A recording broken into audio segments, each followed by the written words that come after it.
ಈಗಿನ ಶುಭೋದಯ. ನಾನು ಇದೇ ಮುಳಬಾಗಿಲು ತಾಲೂಕಿನಲ್ಲಿ ಜನನ ಆಗಿರೋದು. ಸೊ ನನಗೆ ಇದೇ ತಾಲೂಕಿಗೆ ತಹಶೀಲ್ದಾರ್ ಆಗಿ ಬಂದಿರತಕ್ಕಂಥದ್ದು ಭಾಳ ಹೆಮ್ಮೆ ಇದೆ. ನನ್ನ ಹೆಸರು ಗೀತಾ ಅಂತ. ಇಲ್ಲೇ ಶಾರದಾ ಹೈಸ್ಕೂಲು ಮತ್ತು ಕಾಲೇಜಲ್ಲಿ ಓದಿರ್ತಕ್ಕಂಥದ್ದು.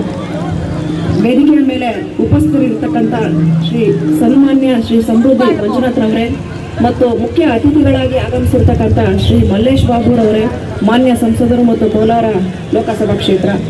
ಇವತ್ತು ಕನ್ನಡ ರಾಜ್ಯೋತ್ಸವವನ್ನು ಬಹಳ ವಿಜೃಂಭಣೆಯಿಂದ ಆಚರಣೆ ಮಾಡಬೇಕು ಅಂತ ತಾವೆಲ್ಲರೂ ಕೂಡ ಬಹಳ ತಯಾರಿ ನಡೆಸಿದ್ರಿ.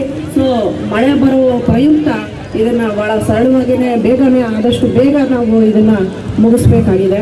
ಸೊ ಕನ್ನಡ ರಾಜ್ಯೋತ್ಸವನ ನಾವು ಯಾಕೆ ಆಚರಣೆ ಮಾಡ್ತೀವಿ ಅಂತ ಸಣ್ಣದಾಗಿ ಒಂದು 2 ಲೈನಲ್ಲಿ ನಾನು ಇದರ ಇತಿಹಾಸವನ್ನು ಹೇಳ್ಬಿಡ್ತೀನಿ. 1956ಕ್ಕೂ ಮುಂಚೆ ನಾವು ಕನ್ನಡ ಮಾತಾಡ್ತಕ್ಕಂಥ ಬಹಳಷ್ಟು ಜನ ಬೇರೆ ಬೇರೆ ಪ್ರಾಂತ್ಯಗಳಲ್ಲಿ ಹಂಚಿ ಹೋಗಿದ್ವಿ. ಹೈದರಾಬಾದು, ಮದ್ರಾಸು, ಮುಂಬೈ ಈ ಪ್ರಾಂತ್ಯಗಳಲ್ಲಿ ಕನ್ನಡ ಮಾತಾಡ್ತಕ್ಕಂಥ ಜನ ಹಂಚಿ ಹೋಗಿದ್ರು. ಅವರಲ್ಲಿ ಒಂದು ಒಗ್ಗಟ್ಟಿರಲಿಲ್ಲ. ಸೊ ಈ ಪ್ರಾಂತ್ಯಗಳಲ್ಲಿರ್ತಕ್ಕಂಥ ಎಲ್ಲ ಕನ್ನಡ ಮಾತನಾಡತಕ್ಕಂಥ ಎಲ್ಲ ಜನರನ್ನ ಕೂಡ ಒಗ್ಗೂಡಿಸಿ 1956ರಲ್ಲಿ ಮೈಸೂರು ರಾಜ್ಯ ಅಂತ ಸ್ಥಾಪನೆಯಾಯಿತು. ಮೈಸೂರು ರಾಜ್ಯ ಸ್ಥಾಪನೆ ಆದಮೇಲೆ ನಮ್ಮ ಎಲ್ಲ ಕನ್ನಡ ಒಂದು ಮಾತಾಡ್ತಕ್ಕಂಥ ಭಾಷೆಗಳು ಒಟ್ಟಾಗಿ ಸೇರಿದ್ರು. ಅವರಲ್ಲಿ ಒಂದು ಐಕ್ಯತೆ, ಒಗ್ಗಟ್ಟು, ಭ್ರಾತೃತ್ವ, ಸಹಕಾರ, ಸಮಾನತೆ ಎಲ್ಲ ಬೆಳೀತಾ ಹೋಯಿತು.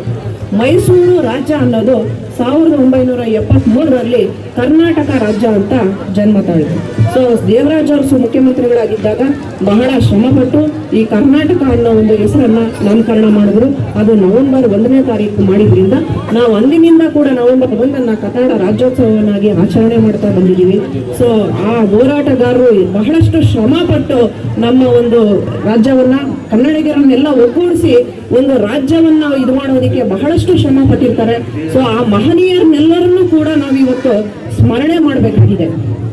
ನಮ್ಮಲ್ಲಿ ಈ ಕನ್ನಡ ರಾಜ್ಯೋತ್ಸವ ಆಚರಣೆ ಮಾಡೋದ್ರಿಂದ ಒಂದು ನಾವು ಕನ್ನಡಿಗರೆಲ್ಲ ಒಂದು ಸಮಾನರು, ನಮ್ಮಲ್ಲೆಲ್ಲ ಒಗ್ಗಟ್ಟಿದೆ. ನಾವು ಯಾವುದೇ ಅಡಚಣೆಗಳು ಬಂದರೂ ಕೂಡ ನಾವೆಲ್ಲರೂ ಅದನ್ನು ಒಗ್ಗಟ್ಟಾಗಿ ನಿಂತು ಎದುರಿಸ್ತೀವಿ ಅಂತಕ್ಕಂಥ ಒಂದು ಐಕ್ಯತೆ, ಮನೋಭಾವನೆ ನಮ್ಮಲ್ಲಿ ಬೆಳಿಬೇಕು. ಈ ಕನ್ನಡ ರಾಜ್ಯೋತ್ಸವ ಮಾಡೋದ್ರಿಂದ ಸೊ ಎಲ್ಲರಲ್ಲೂ ಕೂಡ ಆ ಒಂದು ದಿನ ಸೇರಿ ನಾವೆಲ್ಲರೂ ಒಂದು ಅಂತಕ್ಕಂಥ ಮನೋಭಾವನೆ ಬರಬೇಕು, ಸಹೋದರತ್ವ ಬರಬೇಕು, ನಮ್ಮಲ್ಲಿ ಐಕ್ಯತೆ ಬೆಳಿಬೇಕು, ನಾವೆಲ್ಲ ಒಗ್ಗಟ್ಟಾಗಿರಬೇಕು ಅನ್ನೋ ಒಂದು ಸಂದೇಶವನ್ನು ತಮ್ಗೆಲ್ಲರಿಗೂ ಕೂಡ ನಾನು ತಿಳಿಸ್ತಾ ಈ 2 ಮಾತನ್ನ ಆಡ್ಲಿಕ್ಕೆ ಅವಕಾಶ ಕೊಟ್ಟಂತ ವೇದಿಕೆಯ ಮೇಲೆ ಇರ್ತಕ್ಕಂಥ ಎಲ್ಲ ಗಣ್ಯರಕ್ಕೂ ಕೂಡ ಸೊ ಟೈಮಿನ ಅಭಾವ ಇರೋದ್ರಿಂದ ಅವರ ಹೆಸರುಗಳಲ್ಲೆಲ್ಲವನ್ನು ಕೂಡ ನಾನು ಪ್ರತ್ಯೇಕವಾಗಿ ಹೇಳೋದಕ್ಕೆ ಆಗ್ತಾ ಇಲ್ಲ.